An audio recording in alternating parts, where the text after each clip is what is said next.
Mind wellness everyday में हम आज तीसरी चीज़ जानने वाले हैं जो बहुत अहम है अपनी ज़िंदगी को बेहतर बनाने के लिए, और इसे मैं नाम देती हूँ डेथ बेड थेरेपी।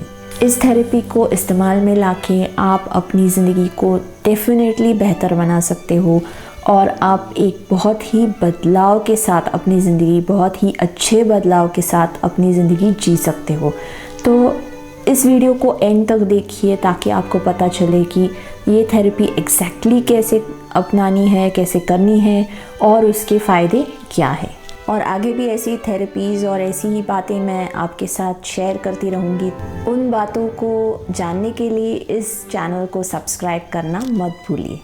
हमने कई बार ऐसी कहानियाँ सुनी हैं, ऐसे लोगों को बताते हुए सुना है कि अरे एक आधा इंसान जो है, जो बहुत करीब से मौत को देखता है और उससे बच के निकलता है और फिर उसकी ज़िंदगी जो शुरू होती है वो ज़िंदगी बहुत ही अलग हो जाती है।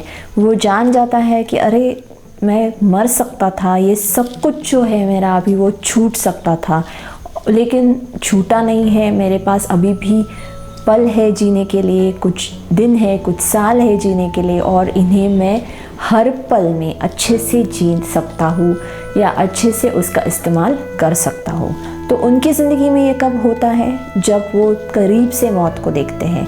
कुछ लोग होते हैं जो अपने करीबी लोगों को जब खोते हैं तब उनको ये एहसास होता है और फिर वो अपनी ज़िंदगी में बदलाव लाते हैं ताकि वो एक बेहतर ज़िंदगी जी सके। लेकिन ज़रूरी नहीं है कि ये दो चीज़ें होने के बाद ही आपको वो एहसास हो जाए। अगर आप डेथ बेड थेरेपी का इस्तेमाल करेंगे तो बेसिकली आपको ये सारे फ़ायदे जो है, ये जो पॉजिटिव बदलाव उन लोगों में आए हैं, वो बदलाव लाने के लिए उनके जैसे किसी इंसिडेंट से जाने की ज़रूरत नहीं है।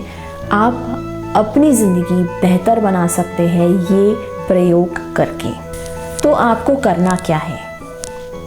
कोई भी एक दिन ऐसा ले लीजिए आपके शेड्यूल में से, कभी भी, मतलब ऐसा है कि छुट्टी का दिन है और आपके साथ कोई और ना रहे, मतलब आप अकेले हो, छुट्टी का दिन है, आराम से रिलैक्स मोड है और आप 2-3 घंटे अपने खुद के लिए निकाल सकते हो। तो ऐसे वक्त ही ये थेरेपी आप कर सकते हो। करना क्या है कि आपको एक शांत जगह लेनी है, एक नोटबुक लेना है और एक पेन या पेंसिल लेना है और ये सारी चीज़ें फिर करनी है। तो वो स्थिति ऐसी होनी चाहिए कि आप कंप्लीटली रिलैक्स हो और अपनी सोच पे पूरी तरह से फोकस रख सकते हो। तो आपको करना ये है कि बहुत डीपली ऐसे सोचना है कि आज मेरी ज़िंदगी का आखिरी दिन है। ऐसे नहीं कि ऊपर ऊपर सोचा है, आपको बहुत डीपली ऐसे सोचना है कि सचमुच आज मेरी ज़िंदगी का आखिरी दिन है। ये आपको दोहराना है, ये आपको सोचना है, ये आपको जैसे कि महसूस करना है कि सचमुच कल मेरे लिए नहीं है। और फिर आपके अंदर कुछ फीलिंग्स, आपके अंदर कुछ बदलाव आएंगे, आपके फीलिंग्स उभर के आएंगे, आपको कुछ दिमाग में आएगा ऐसा कि अरे मुझे ये करना चाहिए था, मुझे वो करना चाहिए था, मुझे इससे मिलना है, मुझे किसी को बुला के ये सारी चीज़ें बतानी है, या ऐसा ही कुछ आपके दिमाग में उभर के आएगा, ज़रूर आएगा। अगर आपने समझो 15-20 मिनट उस फीलिंग को एक्चुअली फ़ील किया, मतलब एक्चुअली आपने वो सोचा और फील किया कि मैं कल नहीं रहूँगा या कल नहीं रहूँगी, तो ऐसे में वो फीलिंग्स ज़रूर उभर के आएंगे। और जैसे जैसे वो फीलिंग्स उभर के आते हैं आपको क्या करना है, बस वो नोटबुक उठाना है और उसमें लिखना है कि जो आपको महसूस हो रहा है वो लिखना है, जो आप फील कर रहे हो वो लिखना है, जो आपको लग रहा है कि ये काम मुझे करने चाहिए थे, ये काम अधूरे रह गए हैं, ये फैक्टर है जिसके लिए मैं सोचता हूँ कि काश मैंने ये सब किया होता, तो वो सारे आपको लिखने हैं।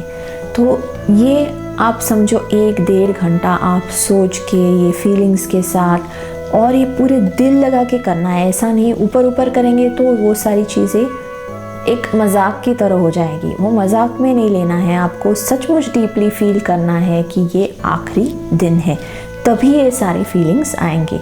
कुछ लोग ऐसे थेरेपी सेशंस में, या अगर ऐसा कुछ किया है तो बहुत ज़्यादा रोते हैं, बहुत ज़्यादा वो ऐसे दबे हुए फीलिंग्स है जो बाहर आते हैं, बहुत सारे रिग्रेट्स बाहर आते हैं, बहुत सारे काश वो बोलते हैं, काश मैंने ये किया होता, काश मैंने वो किया होता, और वो सारे फीलिंग्स उभर के आपके अंदर से आ जाते हैं।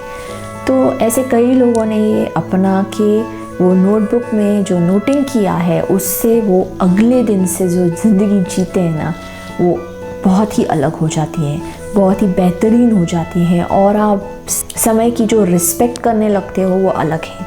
जो पल है, जो दिन है, वो आप बहुत अच्छे से जीना शुरू करते हो, बहुत पॉजिटिवली जीना शुरू करते हो, छोटी छोटी उलझनों में उलझना छोड़ देते हो, छोटी बातों को दिल से लगाना छोड़ देते हो। तो कई सारे ऐसे पॉजिटिव बदलाव आप में ज़रूर आते हैं जब ये थेरेपी आप दिल से, मन से करते हो तब। तो ये थेरेपी आप करके देखिए, अपने घर पे कहीं जाने की ज़रूरत नहीं है, बस ये सोचना है, समझना है और बस लिखते जाना है कि आपको क्या महसूस होता है। और फिर ये सब होने के बाद वो 2 घंटे आप जब लिख के हो जाए, सब सोच के हो जाए, तो उसके बाद आपको ये फीलिंग वापस लानी है कि नहीं, मैं ज़िंदा हूँ, मेरे पास काफ़ी समय है अभी आगे। तो ये तो बस एक प्रयोग था कि मुझे कैसे महसूस होगा, और ये प्रयोग अभी ख़त्म हो चुका है, मुझे अभी जीना है, ज़िंदगी आगे है, और मैं ये सारी जो चीज़ें मैंने नोट की है वो ध्यान से पढ़ के अपनी ज़िंदगी को और बेहतर बनाने की कोशिश करूँगा। तो ये आपको एंड में ये ध्यान में रखना है कि अभी नहीं, मेरी ज़िंदगी तो है।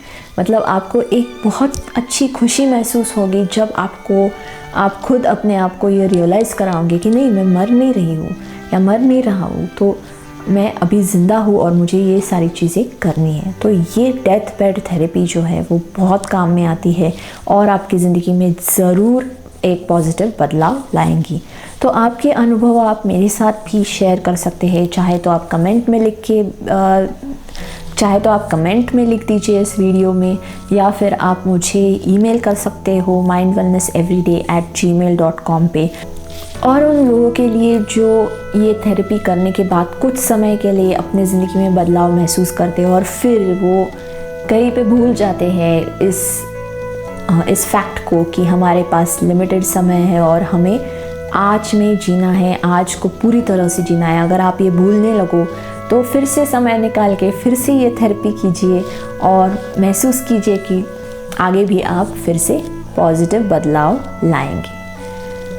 ऐसी ही आगे चल के भी थेरेपीज़ और कई सारे फैक्ट्स मैं आपके साथ शेयर करती रहूँगी। तो इस चैनल से जुड़े रहिए। वीडियो पसंद आए तो लोगों के साथ, आपके करीबी लोगों के साथ शेयर ज़रूर कीजिए ताकि वो भी इन थेरेपीज़ का लाभ उठा सके। धन्यवाद।